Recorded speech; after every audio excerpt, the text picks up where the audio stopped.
Father means अब्बा। अस्सलामुअलैकुम and hello everyone, क्या हाल चाल और कैसे हैं आप सब। आई होप आप सब अच्छे होंगे। आप सबकी दुआ से अल्हम्दुलिल्लाह मैं भी बिल्कुल ठीक हूँ। तो ये जो व्लॉग देख रहे हैं आप छुट्टी के दिन का 29 जनवरी का, और एडिट आज मैं कर पा रही हूँ 2 फेब को।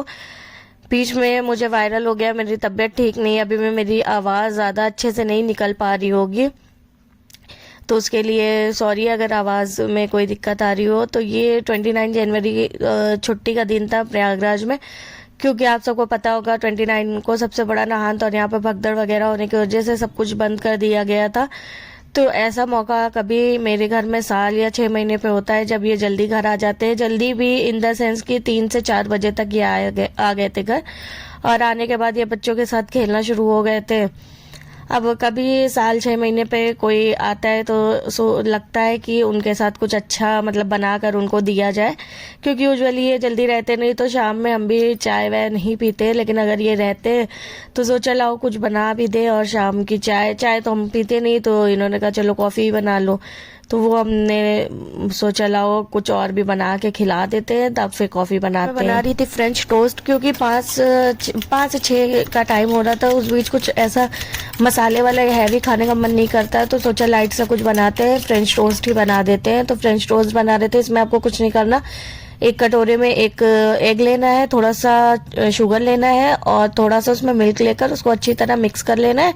उसके बाद आपको एक साइड में पैन लेना है, उसमें आपको घी या बटर डालना है। घी या बटर ही डालिएगा, कोई ऑयल मत यूज़ करिएगा, क्योंकि फिर ऑयल यूज़ करेंगे ना तो उसका टेस्ट बहुत अजीब सा आने लगेगा। और जैसे ही आपकी घी या बटर गर्म हो जाए तो आप एक ब्रेड को उस बैटर में डिप करके और पैन में घी में डाल दीजिए, अच्छी तरह फ्राई कर लीजिए, और बस आपका फ्रेंच टोस्ट तैयार है। बहुत इजी और बहुत सिंपल है, और खाने में भी बहुत अच्छा लगता है। इसको बहुत लोग नमकीन भी बनाते हैं। आप शुगर की जगह उसमें थोड़ा सा चिली फ्लेक्स और नमक डाल सकते हैं। बस यहाँ पर हमारा फ्रेंच टोस्ट तैयार हो गया था। फिर मैंने कॉफ़ी भी फेंट कर रख दी थी बिल्कुल अच्छी तरह, और उसके बाद यहाँ हमारी कॉफ़ी तैयार हो गई। उसके बाद हम लोग यहाँ थोड़ा सा बैठ के बात करने लगे और अपनी कॉफ़ी इंजॉय किया। बस उसके बाद मैं हो गई थी रेडी। इन्होंने खाना वाना खा के रेडी हो गई थी। फिर इन्होंने कहा कि चलो तुमको कहीं बाहर घुमा लाते हैं, कुछ खा पी लेना। तो बच्चों को हमने छोड़ दिया था, क्योंकि रात काफ़ी हो चुकी थी और ठंडा भी हो रहा था। तो फिर बच्चों को छोड़कर हम दोनों चले गए थोड़ा सा बाहर देखने, क्या नज़ारा है क्या नहीं है। उसके बाद थोड़ा सा हम लोग ने चाट वाट खाया, और बस इसी तरह हमारी छुट्टी बीत गई और फिर घर चले आए।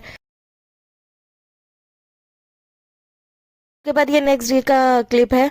हम जा रहे थे अपने मायके थोड़ी देर के लिए, हमने सोचा हो ले, बहुत काफ़ी दिन हो गया था गए नहीं थे, तो बच्चों को हस्बैंड के साथ भेज दिया था। उसके बाद मैं भी यहाँ आ गई थी, और ये मेरे हस्बैंड की शॉप है, यहाँ वहीं से मैंने ये क्लिप ली थी। अब आप तो समझ ही गए होंगे तो मेरे हस्बैंड की किस चीज़ की शॉप है।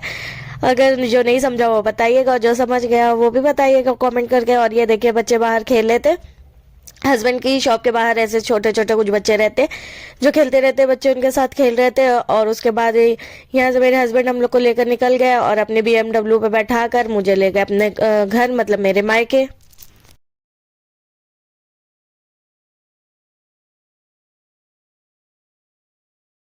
ये राफान सबसे पहले आते ही अपने मोस्ट फेवरेट पर्सन के पास बैठ गए, उनके मामा।